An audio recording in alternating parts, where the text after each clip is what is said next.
क्या आप जानते हैं, हर शुभ कार्य से पहले होती है जिस देवता की पूजा, उसका जन्म मृत्यु की गोद में हुआ था।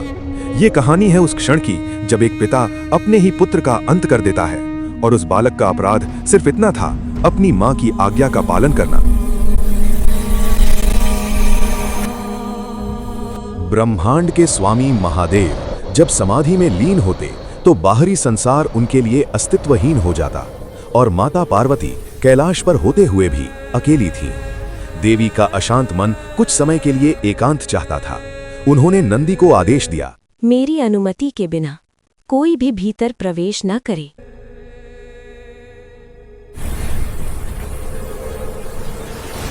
और तभी उसी क्षण महादेव अपनी समाधि से लौटे। मां पार्वती से मिलने की इच्छा लिए वे द्वार की ओर बढ़े, पर वहां नंदी को खड़ा पाया। स्वयं महादेव को आते देख नंदी ने शीश झुकाया और मार्ग दे दिया। लेकिन यह दृश्य मां पार्वती को प्रसन्न नहीं कर सका। उनके हृदय में क्रोध भी था और गहरी निराशा भी। मां पार्वती गहन विचार में डूब गईं। क्या इस संसार में मेरा कोई भी नहीं? कैलाश पर सभी शिव के गण हैं। क्या कोई ऐसा नहीं जो सिर्फ मेरा हो, जो मेरी आज्ञा के आगे स्वयं महादेव की आज्ञा भी ठुकरा दे? और तभी इतिहास ने करवट ली। माता पार्वती ने अपने शरीर के उबटन से एक बालक का निर्माण किया और उसमें प्राण फूंक दिए। जन्म हुआ एक तेजस्वी दिव्य बालक का। मां ने कहा, जब तक मैं स्नान कर रही हूँ और जब तक मैं स्वयं आज्ञा न दूं, कोई भी भीतर न आए। और तभी स्वयं महादेव लौटे, लेकिन इस बार एक बालक ब्रह्मांड के नायक के मार्ग में खड़ा था। क्रोध और धर्म आमने सामने आ गए। युद्ध छिड़ गया।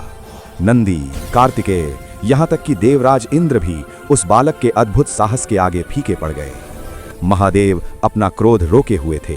वे जानते थे उनके प्रहार के आगे ये बालक क्षण भर भी नहीं टिक पाएगा। पर यह बालक साधारण नहीं था।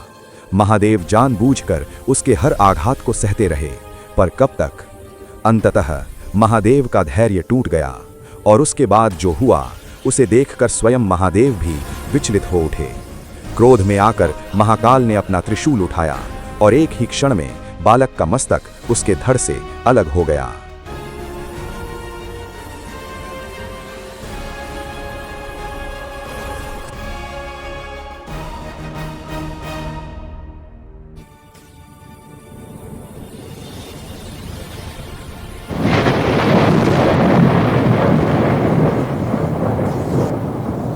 कैलाश का कण कण देवी के विलाप और क्रोध से कांप उठा। मां का शोक अब प्रलय बन चुका था। माता पार्वती का क्रोध अपरिमेय शक्ति का रूप ले चुका था। उसे देखकर स्वयं महादेव भी विचलित हो उठे। मां ने घोषणा की, यदि मेरा पुत्र वापस नहीं आया तो ये सृष्टि भी नहीं बचेगी। मां को शांत करने का हर प्रयास विफल रहा। अंततः महादेव ने आदेश दिया कि उत्तर दिशा में जो पहला जीव मिले उसका मस्तक ले आओ। ब्रह्मदेव उत्तर दिशा की ओर गए, जहां उन्हें गज, एक हाथी दिखाई दिया।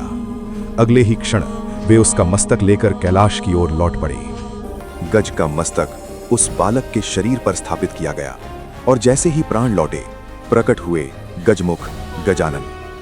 महादेव ने न केवल उन्हें जीवन दिया, बल्कि ये वरदान भी दिया, संसार के हर शुभ कार्य से पहले प्रथम पूज्य केवल और केवल गणेश होंगे। एक मां की ममता ने नियति की दिशा बदल दी। इसलिए जब भी हम कहते हैं ओम गण गणपतये नमः, तो हम केवल पूजा नहीं करते, हम माता पार्वती को नमन करते हैं। क्या आप जानते हैं उस हाथी के बच्चे की मां कौन थी जिसका मस्तक गणेश जी को लगाया गया? अगर जानते हैं तो कमेंट में जय श्री गणेश अवश्य लिखिए। द ब्लू टेम्पल परिवार से जुड़िए, सब्सक्राइब कीजिए और मंदिर जैसी घंटी बजाना न भूलिए, क्योंकि धर्म का ज्ञान महाज्ञान।